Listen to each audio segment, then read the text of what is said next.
రవి గారు, నేషనల్ పాలిటిక్స్‌లో ప్రధానమంత్రిగా నరేంద్ర మోడీ నెహ్రూ కంటే ఎక్కువ రోజులు పరిపాలించాడు అని ఒకటి సాగుతూ ఉంది. దానికి ఎగనెస్ట్‌గా రాహుల్ గాంధీ గారు గూడా ఒక బాంబేశారు. ఏంటి సార్ అసలు ఏం జరిగింది? అంటే రాహుల్ గాంధీ మాట దానికి అగనిస్ట్ అని చెప్పలేం గానీ, అలాగే ఉంది అది. హ్మ్. 4930 ఎన్నో 38 రోజులు ఇవి నెహ్రూ కంటే ఎక్కువ. ఓకే. మోదీయే ఇప్పుడు దేశంలో అత్యధిక కాలం పాలించిన ప్రధానమంత్రి అవుతారని బీజేపీ వాళ్ళు ఒక 2 రోజుల నుంచి హడావుడి పెడుతున్నారు. దాన్ని సెలబ్రేట్ చేసుకోవడానికి జూన్ 10వ తారీఖున ఎన్డీఏ ముఖ్యమంత్రులందరినీ సమావేశం కూడా పెడుతున్నారు. అక్కడి నుంచి కొత్త మోడీ 3.0 ప్రారంభమవుతుందని. సమస్య ఏమంటే ఇందులో ట్రిక్ ఇది చిన్న ట్రిక్. హ్మ్. నెహ్రూ 1947 నుంచి 64 వరకు 17 ఏళ్ళు ఉన్నాడు. 17 ఇయర్స్. హ్మ్. కానీ వీళ్ళేమంటారు 47 నుంచి 52 వరకున్న తీసేయాలంట. హ్మ్.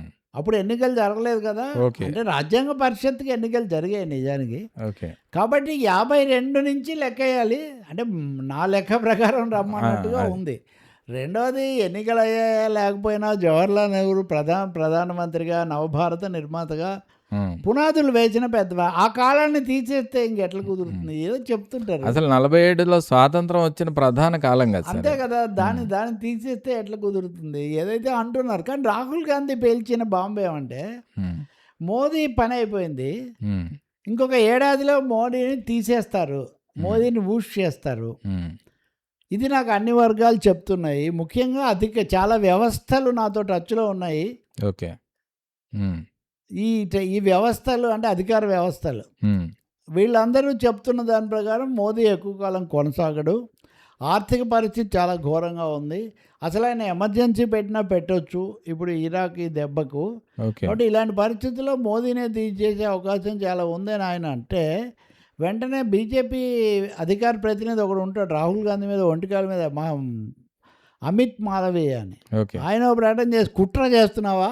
అన్ని హ్మ్. వ్యవస్థలను కలిపి నువ్వేదో కుట్ర చేస్తున్నట్టుగా ఉన్నావు అని ఆయన ఎదురుదాడి చేస్తున్నాడు. ఏదైతే మీ అంతర్జాతీయ పరిస్థితి, దేశ పరిస్థితి మీరు ఒకటి చూడండి. ఆర్ఎస్ఎస్ అధినేత మోహన్ భగవత్ ఓ ప్రకటన చేశాడు. భారతదేశం ఇవన్నీ చేస్తే విశ్వగురువు అవుతుంది అని. హ్మ్. విశ్వగురువు అయ్యాడని కదా ఇప్పటివరకు చెప్పాం మనం. హ్మ్. హ్మ్. హ్మ్.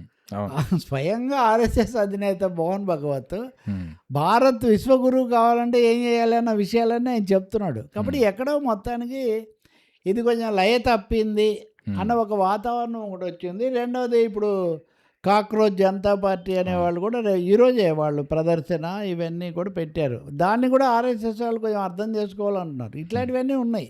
సో ఒక తీవ్రమైన కొంత ప్రతికూల వాతావరణం మొన్న ఎన్నికలలో కొత్త ప్రభుత్వాలు ఏర్పడడం, కొత్తవి మారడం ఇవన్నీ జరుగుతున్న నేపథ్యంలో ఇండియా కూటమి జూన్ 8న సమావేశమవుతుంది. జూన్ 10నేమో వీళ్ళవుతున్నారు.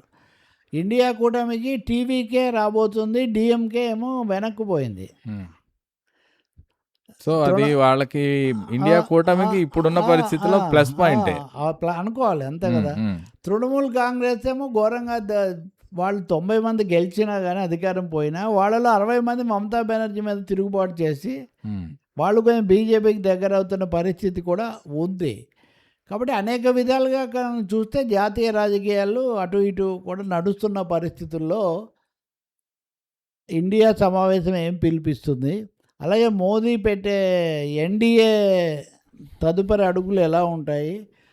గురించి దేశమంతా వస్తున్న విపరీతమైన ఈ ఆందోళన దేనికి దారి తీస్తుంది? నిజంగా ఎమర్జెన్సీ వస్తుందా? హ్మ్. ఎమ రాహుల్ గాంధీ అన్నట్టు. రాహుల్ గాంధీ అన్నట్టు ఎందుకు అన్నాడు? హ్మ్. ఆయనతో టచ్‌లో ఉన్న శక్తులేవి? ఎవరు కుట్ర చేస్తున్నారు? హ్మ్. ఓ కుట్ర అయితే జరుగుతోంది. హ్మ్. ఓ హ్మ్. కుట్ర అయితే రకరకాల శక్తులు ఇప్పుడు ఒక కుట్ర, ఓట్ల తొలగింపు కుట్ర హ్మ్. ఇలాంటివన్నీ అన్నారు కదా! అవును.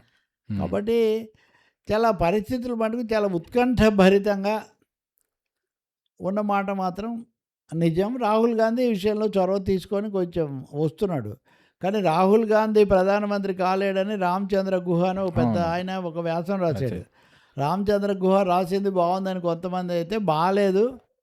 అంటే ఆయన ఇంతకుముందు గాంధీ మీద పెద్ద పుస్తకం రాసిన అవును. రామచంద్ర 'ఇండియా గుహ. ఆఫ్టర్ గాంధీ' అని అవును. రాశాడు. హ్మ్. చాలా రాశారు కానీ, ఆయన కూడా ఒక మాట రాశాడు. మీరు హ్మ్. బానే గుర్తు చేశారు. ఆయన కూడా రాహుల్ గాంధీ రాలేడంటే అర్థం మోదీ శాశ్వతంగా ఉంటాడని కాదు. హ్మ్. హ్మ్.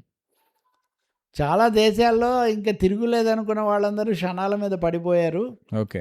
హ్మ్. కాబట్టి మోదీ వ్యతిరేక శక్తులు లేదా మతతత్వ వ్యతిరేక శక్తులు బలపడతాయి అని ఆయన కూడా ఆశాభావం వెలిబుచ్చాడు. సో, అయితే ఆయన రాహుల్ గాంధీ మీద తప్ప పార్టీ మీద వ్యక్తిగతంగా అంతే ఓకే. రాహుల్ గాంధీకి అది లేదని తప్ప. అందువల్ల ఒక హోరాహోరీ వాతావరణం అయితే కనిపిస్తూ ఉంది.